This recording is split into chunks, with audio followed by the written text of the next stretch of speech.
రేపే ఆగస్టు 28 రాఖీ పౌర్ణమి. అలాగే మూడవ శ్రావణ శుక్రవారము. ఎంతో పవిత్రమైనటువంటి రోజు. లక్ష్మీదేవికి ఎంతో ఇష్టమైనటువంటి రోజు. శ్రావణ మాసంలో వచ్చే ఈ శ్రావణ శుక్రవారాలు అంటే ఆ తల్లి ఎంతగానో ఇష్టపడుతూ ఉంటుంది. మరి ఇంతటి పౌర్ణమితో కలిసి వచ్చినటువంటి ఈ అద్భుతమైన శ్రావణ శుక్రవారం రోజున ఇంటికి ఈ 2 వస్తువులను కొనుక్కొని తెచ్చుకుంటే చాలు. ఆ లక్ష్మీదేవి యొక్క అనుగ్రహంతోటి మీ ఇంట సిరి సంపదలు అనేవి పొంగి పొర్లుతాయి. మీకు బాగా కలిసి వస్తుంది. ఇవి అందరికీ చాలా అందుబాటులో దొరికేటటువంటి వస్తువులు. ప్రతి ఒక్కరూ కొనుక్కొని తెచ్చుకోగలిగినటువంటి వస్తువులనమాట. ఈ వస్తువులు తీసుకొచ్చుకుంటే ఆ వస్తువుల రూపంలో లక్ష్మీదేవి మీ ఇంటి లోపలికి కోట్ల రూపాయలతో అడుగు పెడుతుంది. ఎందుకంటే ఆ వస్తువులు అంటే ఆ తల్లికి చాలా చాలా ఇష్టం కాబట్టి. ఆ వస్తువులు తీసుకొచ్చుకొని రేపు మీరు పూజ చేసుకునేటప్పుడు పూజ దగ్గర పెట్టుకొని తర్వాత వాటిని వాడుకుంటే మీ ఇల్లంతా డబ్బుతో నిండిపోతుంది. బీరువాలోకి ధనం అనేది 4 దిక్కుల నుంచి కూడా దూసుకు వస్తుంది. ఆ వస్తువులతో పాటుగా వాటితో చేయాల్సినటువంటి పరిహారాలు కూడా నేను చెప్తాను. ఇలా తెచ్చుకొని చాలా సింపుల్‌గా మీరు ఈ పరిహారాలనేవి చేసుకోండి. ఇక చూడండి ఇప్పటి నుంచి మీ సుడి ఎలా తిరిగిద్దో, మీకున్నటువంటి కష్టాలు, దరిద్ర బాధలు, నెగెటివ్ ఎనర్జీ అన్నీ కూడా తొలగిపోతాయి. అయితే రేపు మనకి చంద్రగ్రహణం కూడా ఏర్పడిందని చెప్తున్నారు. అయితే ఈ చంద్రగ్రహణం రోజున రాఖీ కట్టొచ్చా లేదా? అసలు చంద్రగ్రహణం మనకుందా లేదా అనేది కూడా ఇక్కడ తెలుసుకుందాము. చంద్రగ్రహణం అనేది మన భారతదేశంలో లేదు కాబట్టి ఈ చంద్రగ్రహణం అనేది మనకు వర్తించదు. కాబట్టి ఎలాంటి సూతక నియమాలు, పట్టు విడుపు స్నానాలు, ఆహార నియమాలు ఇలాంటివి ఏవి పాటించాల్సినటువంటి అవసరం అయితే లేదనమాట. అయితే రేపు మనకు ఈ రాఖీ పండుగ అనేది భద్రకాలంలో వచ్చింది కాబట్టి ఈ రాఖీ కట్టుకోవటానికి సమయం అనేది చాలా ముఖ్యము. మనం చెప్పుకున్నటువంటి సమయంలో మీరు రాఖీ కట్టుకుంటే మీకు బాగా కలిసి వస్తుంది. ఆ సమయం నేను చెప్తాను. దానికి ముందుగా రేపు మరి అన్నదమ్ముళ్ళొస్తారు, రాఖీలు కడతారు కాబట్టి మీ అన్నదమ్ముల కోసం రకరకాల పిండి వంటలు చేస్తా ఉంటారు. రకరకాలుగా స్వీట్లని, నాన్ వెజ్‌లని అయ్యని, ఇయ్యని చేస్తా ఉంటారు. అయితే ఇక్కడ మీరు చేయాల్సిందేంటంటే రేపు నాన్ వెజ్ అనేది మాత్రం ఎట్టి పరిస్థితుల్లో వండి పెట్టొద్దు మీ అన్నదమ్ములకి. అలా చేస్తే కట్టినటువంటి మీకు అలాగే మీ యొక్క అన్నదమ్ములకు చాలా రకాల నష్టాలు వచ్చే అవకాశం అనేది ఉంటుంది. కావాలంటే మీరేదైనా పిండి వంటలు, స్వీట్లు, హాట్లు అవి తయారు చేసి పెట్టండి. అంతేకానీ కనీసం కోడిగుడ్డైనా వండుకోవచ్చా? కోడిగుడ్డు ఆమ్లెట్ అయినా వేసి పెట్టొచ్చా? అని కూడా అడుగుతూ ఉంటారు. ఆమ్లెట్ కూడా మనకు నాన్ వెజ్ తోటే సమానం కాబట్టి కోడిగుడ్డు గానీ లేదా గుడ్డుతో చేసిన ఆమ్లెట్ కూడా రేపు వాళ్ళకి ఆహారంలో వండి పెట్టొద్దు. నాన్ వెజ్ అనేది కనీసం బయట నుంచైనా తెచ్చుకోవచ్చా అని అడుగుతూ ఉంటారు. బయట కూడా తినకూడదండి. ఎందుకంటే మనకు రాఖీ పౌర్ణమితో కలిసి వచ్చింది. అలాగే మూడవ శ్రావణ శుక్రవారంతో కలిసి వచ్చింది కాబట్టి రేపు మీ అన్నదమ్ములకు రాఖీ కట్టినప్పుడు భోజనంలో ఎటువంటి నాన్ వెజ్ అనేది వండటం కానీ, పెట్టటం కానీ చేయొద్దు. అలా చేస్తే మీ యొక్క అన్నా చెల్లెలకు కావచ్చు, అక్కాతమ్ముళ్ళకు కావచ్చు గొడవలు, మనస్పర్ధలు వచ్చే అవకాశం అనేది ఉంటుంది. కాబట్టి చక్కగా వెజిటేరియన్ ఫుడ్స్, పిండి వంటలు ఇంకా చాలా రకాలుగా ఉంటాయి కదా! వాటిని తీసుకొచ్చి కూడా మీరు ప్రేమగా మీ యొక్క అన్నదమ్ములకు మంచిగా విందు భోజనం అనేది పెట్టొచ్చు కానీ, ఈ నాన్ వెజ్ అనేది మాత్రం దయచేసి ఎవ్వరూ వండి పెట్టొద్దు అని చెప్పేసి ఇక్కడ నేను క్లియర్‌గా చెప్తున్నాను. ఇది మీరు అర్థం చేసుకోండి. ఇక తరువాత రేపు గోళ్ళు కట్ చేయటం ఎలాంటి పొరపాట్లు చేయకూడదు. గోళ్ళు కొరుక్కోవటం, గోళ్ళు కత్తిరించుకోవటం, తలకు నూనె రాసుకోవటం, జుట్టు విరబోసుకోవటము, అలాగే మగవాళ్ళేంటంటే రేపు రాఖీ కట్టించుకోవటానికి షేవింగ్ అది చేసుకుంటారు. రేపు చేసుకోవద్దు. కావాలంటే ముందు రోజే చేసుకోండి. అలాగే బ్లాక్ కలర్ షర్టులు వేసుకొని ఇలాంటివి వేసుకొని రాఖీలు కట్టించుకోవద్దు. రేపు ప్రతి ఒక్కరు కూడా చక్కగా తలస్నానం అనేది చేయాలనమాట. మీరు స్నానం చేసేటటువంటి నీటిలో కాస్తంత పసుపు కానీ, లేదా ఒక గుప్పెడు వేపాకులు కానీ, కాస్త ఉప్పు కానీ వేసుకొని తలస్నానం చేస్తే చాలా మంచిది. అలా స్నానం చేసిన తర్వాత మీ అక్క చెల్లెల దగ్గరకు వెళ్ళి రాఖీలు కట్టించుకునేటప్పుడు వైట్ కలర్ షర్ట్స్ వేసుకొని చక్కగా వెళ్ళి రాఖీలు కట్టించుకోండి. అలా కట్టుకుంటే చాలా చాలా మంచిది. మీకు బాగా కలిసి వస్తుంది. అలాగే మీరు ఆడవాళ్ళు రాఖీ కట్టే స్త్రీలు కూడా పసుపు, ఎరుపు రంగు కలిసినటువంటి వస్త్రాలు వేసుకొని మీ అన్నదమ్ములకు రాఖీలు కట్టుకోండి. అలా కట్టటం కట్టడం వలన కట్టిన మీకు, కట్టించుకున్నటువంటి వాళ్ళకు కూడా బాగా కలిసి వస్తుంది. రాఖీ కట్టుకోవటానికి మంచి సమయం రేపేంటనేది నేను చెప్తాను. రేపు ఉదయం 5:57 దగ్గర నుంచి 9:48 వరకు రేపు ఉదయం అయితే మంచి సమయము. లేదు కుదరలేదు అనుకుంటే దూర ప్రాంతాల నుంచి రావాలనుకున్న వాళ్ళు మధ్యాహ్నం అభిజిత్ ముహూర్తంలో 12:14 నుంచి 1:05 వరకు మీరు రాఖీ అనేది కట్టుకోవటానికి మంచి శుభముహూర్తాలు. ఈ సమయాల్లోనే రేపు మీరు మీ అన్నదమ్ములకు రాఖీలనేవి కట్టుకోండి మీ అక్క చెల్లెళ్ళు. ఈ సమయం దాటి కడితే మాత్రం మంచిది కాదు. ఈ సమయంలో కట్టుకుంటే మీ యొక్క అన్న చెల్లెళ్ళ బంధం అనేది బలపడుతుందనమాట. మీ సోదరులకు రాఖీ కట్టేటప్పుడు పూజా ప్లేట్‌లో రాఖీ, అలాగే కుంకుమ, అక్షింతలు, స్వీట్లు, అలాగే దీపము ఇవన్నింటిని కూడా సిద్ధం చేసుకొని మీ సోదరులకు రాఖీ కట్టండి. రాఖీ కట్టే ముందల రాఖీని కూడా ఒకసారి దేవుడి దగ్గర పెట్టుకొని, దండం పెట్టుకొని చక్కగా రాఖీ అనేది మీ సోదరులకు కట్టుకోండి. ఇంకా రాఖీ కట్టేటప్పుడు ఎవ్వరు కూడా దక్షిణ ముఖంగా నిలబడకూడదు. తూర్పు ముఖంగా నిలబడాలి. అంటే మీ యొక్క అన్నాదమ్ముళ్ళు తూర్పు వైపు వాళ్ళ ముఖం ఉండాలి. ఈ కట్టేవాళ్ళు అక్క చెల్లెళ్ళ ముఖమేమో పడమర దిక్కుగా ఉండాలి. అలా తూర్పు ముఖంగా రాఖీ కట్టించుకుంటే చాలా మంచిది. ఇంకా రాఖీ కట్టేటప్పుడు తప్పనిసరిగా 3 ముడులు వెయ్యాలి. 3 ముడులేంటంటే బ్రహ్మ, విష్ణు, మహేశ్వరులకు గుర్తనమాట. కాబట్టి అలా 3 ముడులు వేసి చక్కగా వాళ్ళకి స్వీట్ తినిపించి, హారతి ఇచ్చి, వాళ్ళు మీకన్నా పెద్దవాళ్ళైతే వాళ్ళ దగ్గర ఆశీర్వాదం తీసుకోండి. లేదా చిన్నవాళ్ళైతే వాళ్ళని మీరు ఆశీర్వదించండి. నుదుటిన కుంకుమ బొట్టు అనేది పెట్టండి. ఇలాగా రేపు మనం చెప్పినటువంటి ఈ సమయాల్లో మీరు రాఖీ అనేది కట్టుకోవటం వలన మీ అన్నా చెల్లెళ్ళ లేదా అక్కా తమ్ముళ్ళ బంధం అనేది బలపడుతుందనమాట. కాబట్టి చక్కగా ఇలా చేసి నోటిని తీపి చేయండి. ఇంట్లో పాలు పొంగించి ఆ పాలతో చేసినటువంటి పాయసాన్ని ఇంట్లో లక్ష్మీదేవికి పూజ చేసి ఆ తల్లికి నైవేద్యంగా సమర్పించి అలాగే మీ అన్నదమ్ములకు కూడా తప్పనిసరిగా ఆ పాయసాన్ని పెట్టండి. ఇలా చేస్తే మీకు బాగా కలిసి వస్తుంది. ఇంటి గడపలకు కూడా పసుపు రాసి కుంకుమ బొట్లు పెట్టి గుమ్మానికి మామిడి తోరణాలు కానీ, బంతిపూల తోరణాలు కానీ కట్టుకోండి. ఇల్లంతా కూడా శుద్ధి చేసుకోవాలి. ఇంటిని ఉప్పు నీటితో తుడుచుకొని, పసుపు నీటిని చల్లుకొని, ఇల్లంతా ధూపం వేసుకొని, ఇల్లంతా చక్కగా అలంకరణ చేసుకొని మీ యొక్క అన్నదమ్ములకు రేపు మీరు రాఖీ కట్టుకోవటం, ఇంట్లో పూజ చేసుకోవటము, అలాగే మీ ఇంట్లో తులసి కోట ఉంటే తులసమ్మకు ఒక చిన్న గ్లాస్‌తో పాలను పోసేసి తులసమ్మ దగ్గర కూడా ఆవు నేతితో దీపారాధన చేస్తే మీకు బాగా కలిసి వస్తుంది. ముక్కోటి దేవతల యొక్క అనుగ్రహం కలుగుతుంది.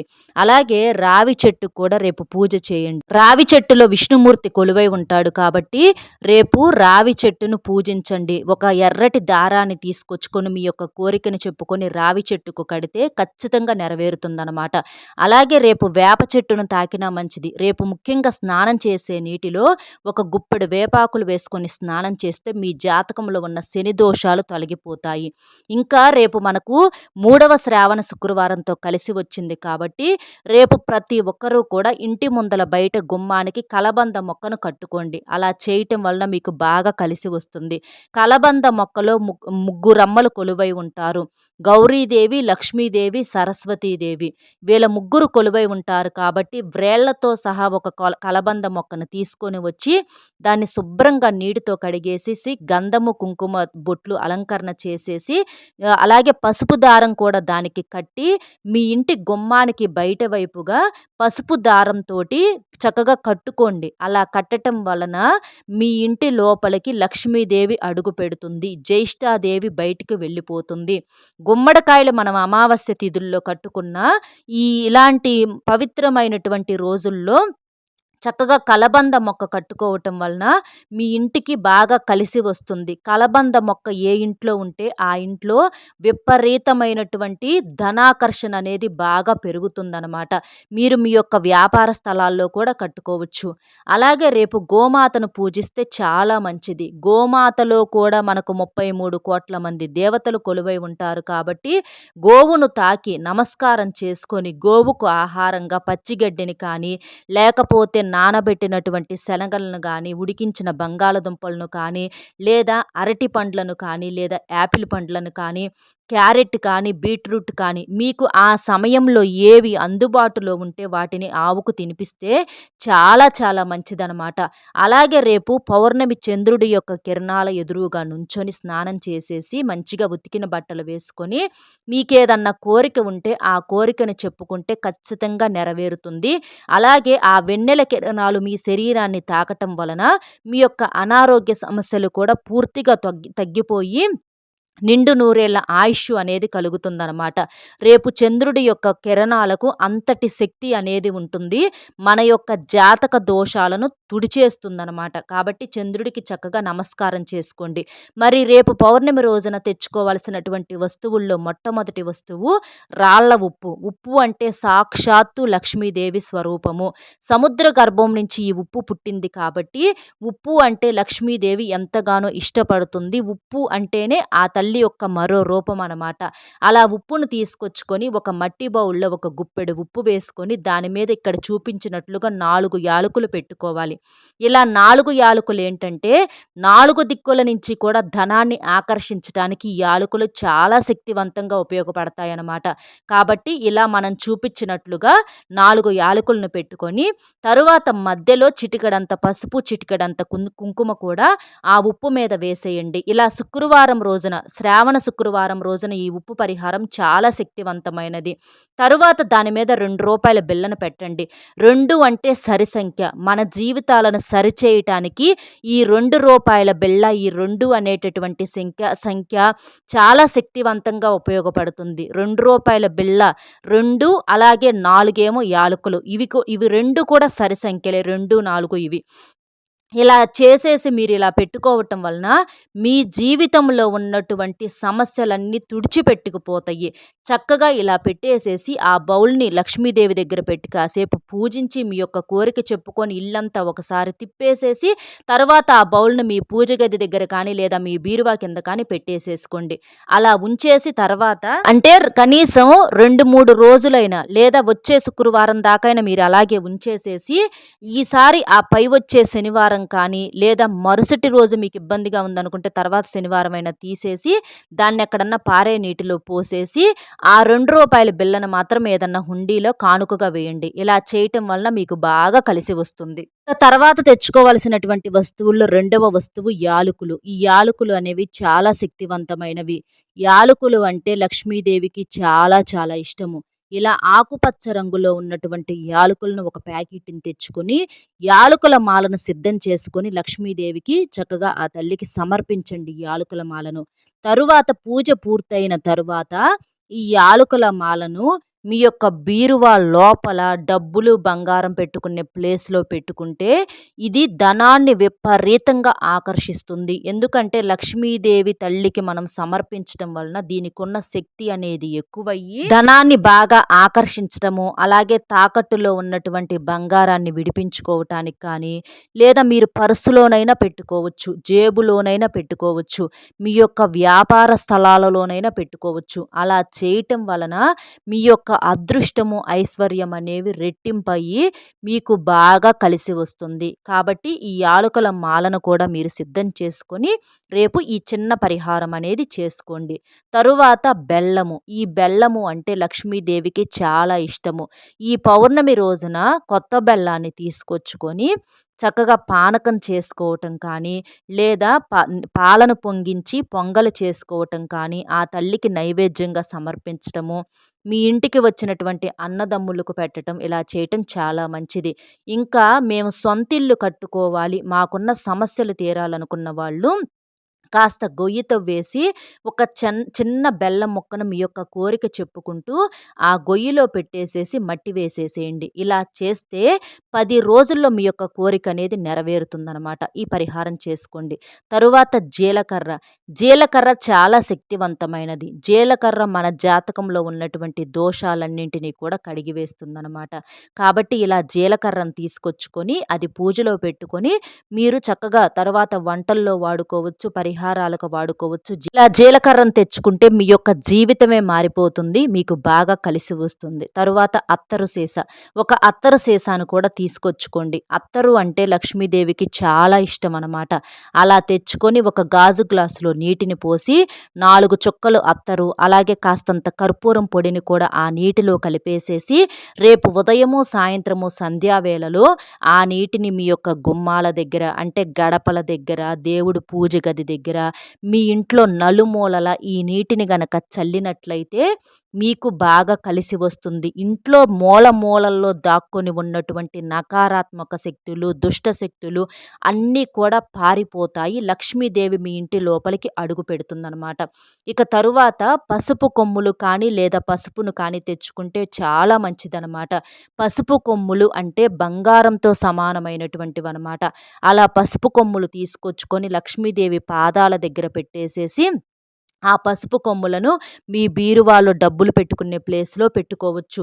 లేదా రాత్రి పడుకునేటప్పుడు ఒక పసుపు కొమ్మును మీ తల దిండు కింద పెట్టుకొని పడుకున్నా కూడా మీకెలాంటి పీడకలలు రావు. మీలో ఉన్నటువంటి చెడునంతటిని కూడా ఇది గ్రహించి మీకు మంచిని తెచ్చిపెడుతుంది. తరువాత లక్ష్మీ గవ్వలు అంటే పసుపు గవ్వలు. ఈ పసుపు గవ్వలను కూడా ఒక 4 తీసుకొచ్చుకొని మీరు మీ ఇంట్లో చక్కగా లక్ష్మీదేవి పూజ దగ్గర పెట్టుకొని ఆ పూజ గదిలో అలా ఉంచటం వలన ఈ గవ్వలు అనేవి ధనాన్ని బాగా ఆకర్షిస్తాయి. మన ఇంట్లో ఉన్నటువంటి చెడునంతటిని కూడా తరిమివేస్తాయన్నమాట. ఈ గవ్వలను లక్ష్మీదేవికి అక్క చెల్లెళ్ళుగా చెప్తూ ఉంటారు. కాబట్టి పసుపు గవ్వలు తెచ్చుకోండి. ఇంకా ఎర్రటి మట్టి గాజులు, పసుపు, కుంకుమ ఇవి ముత్తైదువుకు సంబంధించినటువంటి వస్తువులనమాట. రేపు మనకు శ్రావణ శుక్రవారంతో కలిసి వచ్చింది కాబట్టి ఎరుపు రంగు మట్టి గాజులంటే లక్ష్మీదేవికి చాలా ఇష్టము. వీటిని తెచ్చుకొని మీరు పూజ దగ్గర పెట్టుకొని మీ చేతులకు వేసుకొని నుదుటిన కుంకుమ పెట్టుకుంటే మీ భర్త నిండు నూరేళ్ల ఆయుష్‌తో ఎప్పుడు మీరు సంతోషంగా ఉంటారు. తరువాత కందిపప్పు. ఈ కందిపప్పును తెచ్చుకున్న రేపు చాలా మంచిది. కందిపప్పు ఏంటంటే మన జాతకంలో ఉన్నటువంటి రాహు, కేతు, కుజ దోషాలను తొలగిస్తుంది. కాబట్టి రేపు ఒక పావు కిలో కందిపప్పును తెచ్చుకొని చక్కగా మీరు వాడుకుంటే మీకు బాగా కలిసి వస్తుంది. మీ ఇంటి యొక్క సంపద పెరుగుతుందనమాట. ఇప్పుడు మనం చెప్పిన అన్ని వస్తువులు అవసరం లేదు. మీకు బాగా అవసరం అనుకున్నటువంటివి 2 వస్తువులు ఏమన్నా తెచ్చుకున్నా కూడా ఆ రూపంలో మీకు విపరీతంగా కలిసి వస్తుంది. లక్ష్మీదేవి అనుగ్రహంతోటి మీరు ఒక సొంతిల్లు కట్టుకోవటం కానీ, లేదా సొంతంగా బిజినెస్ ఏదన్నా స్టార్ట్ చేసుకోవటం కానీ, మీరేదన్నా మీ యొక్క ఉద్యోగాలలో మంచిగా ప్రమోషన్స్ రావటము, శాలరీస్ పెరగటం ఇలాంటివి జరుగుతూ ఉంటాయి. రేపు ప్రతి ఒక్కరు ఇంట్లో లక్ష్మీదేవి దగ్గర పూజ చేసుకోండి. పోయినసారి 2వ శ్రావణ శుక్రవారం వరలక్ష్మి వ్రతం చేయటానికి కుదరని వాళ్ళు ఈ వారమైనా సరే మీరు వరలక్ష్మి వ్రతం చేసుకోవచ్చు. లేదా ఇంట్లో లక్ష్మీదేవి యొక్క పూజ చేసుకోవచ్చు. ఇంట్లో కొబ్బరికాయ కొట్టుకొని లక్ష్మీదేవికి పూజ చేసుకోండి. ఆవు నేతితో దీపారాధన మట్టి ప్రమిదల్లో చేయండి. అలా చేయటం వలన మీకు బాగా కలిసి వస్తుంది. ఇలా ఆ తల్లిని దీప ధూప నైవేద్యాలతో రేపు మీరు పూజించినట్లయితే మీ జీవితంలో జాతకంలో ఉన్న అష్టదరిద్రాలన్నీ తొలగిపోయి అష్టైశ్వర్యాలు సిద్ధిస్తాయి. అలాగే రేపు ఇంటి గుమ్మం బయట కూడా ఆవు నెయ్యితో 2 దీపాలు వెలిగించండి. మీకు బాగా కలిసి వస్తుంది. ఇంకా రేపు ఒక 5 ముత్తైదువులకు తాంబూలం ఇస్తే చాలా మంచిది. ఒక ప్లేట్ తీసుకొని అందులో 2 రవికె ముక్కలు, అలాగే 2 అరటి పండ్లు, తమలపాకులు, ఒక్క, గాజులు, పువ్వులు, నానబెట్టినటువంటి శనగలు ఇలా వీటన్నింటిని కూడా పెట్టేసేసి 5 ముత్తైదువులు లేదా ఒకళ్ళు 2 ముత్తైదువుల కన్నా మీరు తాంబూలం ఇస్తే చాలా మంచిది. అలాగే రేపు మీరు మీ పూజ గదిలో రాగి చెంబు నిండా నీటిని పోసి అందులో చిటికెడంత పసుపు, కుంకుమ, పచ్చకర్పూరము, చామంతి లేదా గులాబీ రెమ్మలు వేసేసి మీరు మీ పూజ గదిలో కానీ మీ ఇంటి యొక్క ఈశాన్య దిక్కులో కానీ పెడితే ఇల్లంతా కూడా మంచి పాజిటివ్ వైబ్రేషన్ అనేది కలుగుతుంది. రేపు చేసేటటువంటి పూజలకు, దాన ధర్మాలకు, ఉపవాసాలకు కోటి రెట్ల పుణ్య ఫలితం కలుగుతుంది. ఎందుకంటే ప్రతి నెల పౌర్ణములు వస్తూ ఉంటాయి, పోతూ ఉంటాయి. కానీ ఈ పౌర్ణమికి ఉన్నటువంటి శక్తి అనేది చాలా ఎక్కువ. రేపు రూ. 5 బిళ్ళతో రహస్యంగా ఈ చిన్న పరిహారం చేసుకోండి. రేపు సాయంత్రం చంద్రుడు వచ్చిన తరువాత ఆ పౌర్ణమి పున్నమి యొక్క కిరణాల ఎదురుగా ఒక రూ. 5 బిళ్ళను పట్టుకొని మీ యొక్క సంకల్పం చెప్పుకుంటూ మీకు ఉన్నటువంటి సమస్యలు, అప్పుల బాధలన్నీ తీరిపోవాలి అని చెప్పి మీ యొక్క కోరిక చెప్పుకుంటూ ఆడవారైతే ఎడమ చేత్తో, మగవారైతే కుడి చేత్తో రూ. 5 బిళ్ళను పట్టుకొని చక్కగా చంద్రుడి ముందల నుంచొని నమస్కారం చేసుకొని ఆ రూ. 5 బిళ్ళను రాత్రంతా కూడా ఆ పండు వెన్నెల కిరణాల్లో ఆరు బయట లేదా డాబా మీద కానీ లేదా అరుగు మీద కానీ అలా పెట్టి వదిలేసేసేయండి. తెల్లారే వచ్చి చక్కగా ఉదయాన్నే ఆ రూ. 5 బిళ్ళను కడగకుండా తుడవకుండా తీసుకెళ్ళి మీ బీరువాలో లేదా మీ పర్సులో డబ్బు పెట్టుకునే ప్లేస్‌లో పెట్టుకోండి.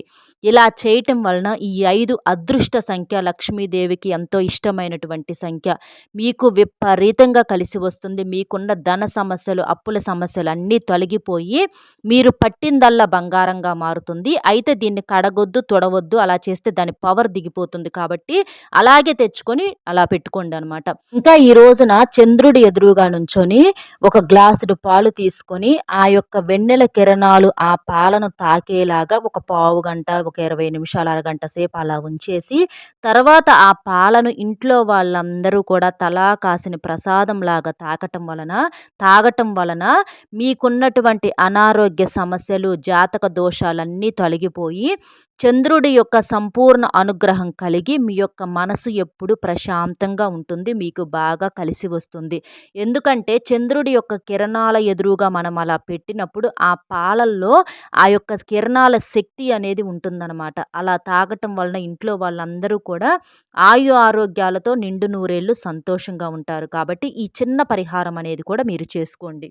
ఆ పాలల్లో ఒక చిన్న బెల్లం ముక్కను గానీ, లేదా కొంచెం పంచదారను కానీ వేసుకొని అలాగా ఆ పాలను అలా పెట్టి ఇంట్లో వాళ్ళంతా తాగండి. ప్రతి ఒక్కరూ కూడా ఇలా ఈ పరిహారాలు చేసుకోండి. ఇవి రాత్రి రేపు 12 గంటల లోపు వరకు చేసుకోవచ్చు. మీకు బాగా కలిసి వస్తుంది. మీకున్న దోషాలు తొలగిపోతాయి. అలాగే తెచ్చుకోవాల్సిన వస్తువులేంటి, రాఖీ ఏ సమయంలో కట్టుకోవాలి, రాఖీ కట్టేటప్పుడు పాటించాల్సిన నియమాలు, వేసుకోవాల్సిన బట్టలు, చేయాల్సిన పనులు, చేయకూడని పనులు అన్నీ కూడా నేను క్లియర్‌గా చెప్పానండి. వీడియో అర్థం కాకపోతే ఇంకొకసారి వినండి. అలాగే మీలాగా నలుగురు మిత్రులకు వీడియో అనేది రీచ్ అయ్యి వాళ్ళు ఉపయోగించుకోవటం కోసం దయచేసి వీడియోకి ఒక లైక్ ఇచ్చి సపోర్ట్ చేయండి. లైక్ చేయటం వలన నలుగురికి చేరి వాళ్ళు ఉపయోగించుకుంటారు. లైక్ చేసినప్పుడు కామెంట్స్ దగ్గర హైప్ వస్తుంది. అక్కడ మీ యొక్క పాయింట్స్ అనేవి యాడ్ చేసి మీకు తెలిసిన ఫ్రెండ్స్ ఎవరన్నా ఉంటే వారికి కూడా షేర్ చేస్తే హెల్ప్ అవుతుందన్నమాట. కామెంట్ బాక్స్‌లో రేపు పౌర్ణమి కాబట్టి భక్తి శ్రద్ధలతో ఓం చంద్రాయ నమః అనే కామెంట్ చేసి వీడియోకి దయచేసి ఒక లైక్ ఇచ్చి సపోర్ట్ చేసి మా యొక్క కష్టాన్ని కూడా గుర్తిస్తారని చెప్పి మీ యొక్క మంచి మనసుతో లైక్ చేసి సపోర్ట్ చేస్తారని చెప్పి కోరుకుంటూ మరో మంచి విశేషంతో మళ్ళీ కలుద్దామండి. నమస్కారం.